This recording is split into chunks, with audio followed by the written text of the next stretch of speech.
ચલે ડોસી જલ્દી કે તારા હસબન્ડે કાલે ગોલ્ડની ચેન પરચેસ કરી એ ક્યાં મૂકી છે? મને નહીં ખબર સાહેબ, એમને ક્યાંક મૂકી હશે. ડોસી સાચું બોલ નકર ચપ્પુ મારી દઈશ. સાચું મને નહીં ખબર, તમારા સંભાસ. તું એમ નહીં કે મારે જ શોધવું પડશે. એ અમનિયા, ત્યાં મોહલ્લામાંથી બધાને બોલાવી લાય. હા મમ્મી.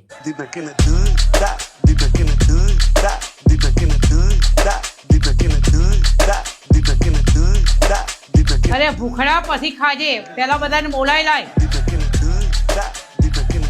કેવો ભૂખડો છોકરો પેદા કર્યો છે બા. ઘરમાં ચોર આવ્યો છે, હાથમાં ચક્કુ છે અને ભાઈને 5 સ્ટાર ખાવી છે. ખોટો ટાઈમ વેસ્ટ કર્યો મેં અહીંયા. એકવાર કીધું કે બધાને બોલાવી લાય તો બોલાવા કેમ ના ગયો? સારું થયું બેટા, તે કઈ ના કર્યું. कभी कुछ ना करके भी देखो. Eat 5 star, do nothing.